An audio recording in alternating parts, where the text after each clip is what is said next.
Hello, I'm Layla McKinnon. Welcome to A Current Affair. First, Mr Whippy takes on Masterchef.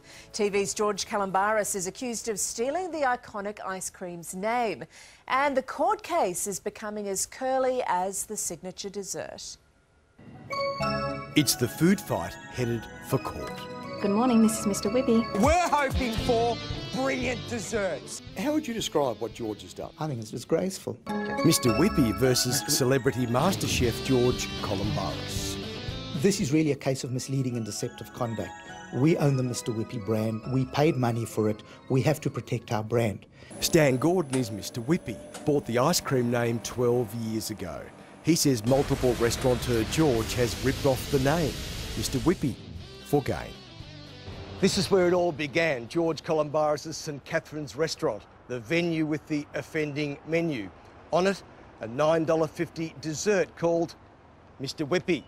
Now, the diners may have been delighted with their Mr Whippys, but Mr Whippy was not only not delighted, he was discombobulated, and that was just for entree. Put the pressure on us. Your 10 minutes starts now. I got a call from a friend of mine who went to the St Catherine's restaurant and said, I didn't know you were associated with St Catherine's and George Calombaris. And I said, we're not. And then we looked on the internet and found out what was happening, and we approached the restaurant and said, hey guys, what's going on? The response, you could say, was rather frosty. And MasterChef George, being a smart cookie, changed the dessert's name from Mr Whippy to Mrs Whippy. Now, that got Mr Whippy all fired up, and he served up more legal letters. And then the whole thing turned sour. This letter from George's solicitors. Saying? Saying, your client has never sold desserts in his restaurant, and especially not in high-profile restaurants operated by celebrity chefs. Oh, is that right? Well, I think it's disgraceful. The arrogance of this is just unacceptable to us. And Marty, how's this? They're going to say, Mr Whippy has no relevant reputation in this market. How dare they say that? Mr Whippy's been around since the 60s. It's been an icon for, what, 50 years? It is probably one of the most recognised Australian icon. St Catherine's restaurants, and George certainly is not. Well, how many ice creams did Mr Whippy not sell as a result of people having a different ice cream in George Calombaris' restaurant? My guess is that's close to zero. Therefore, Professor Andrew Christie from the Melbourne Law School believes Mr Whippy will get creamed in court. I think the fact that George is a celebrity holds no weight whatsoever, but the fact that the diners who go to a celebrity's restaurant are of a certain type, I think that does hold weight, that will be relevant, and I think it probably shows that his diners aren't in fact being misled or deceived at all.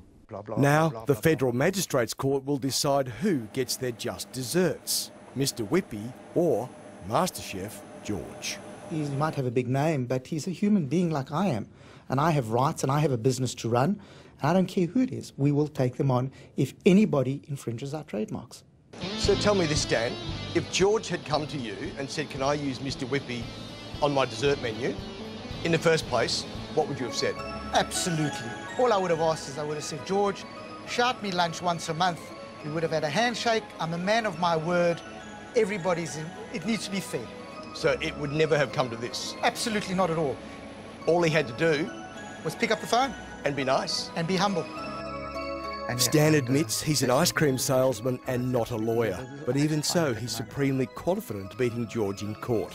And he's not going down without a fight. Can you lick George in court? I think we can whip him. For the record, we approached George Calombaris for comment, but we're told he is overseas and unavailable. Still to come.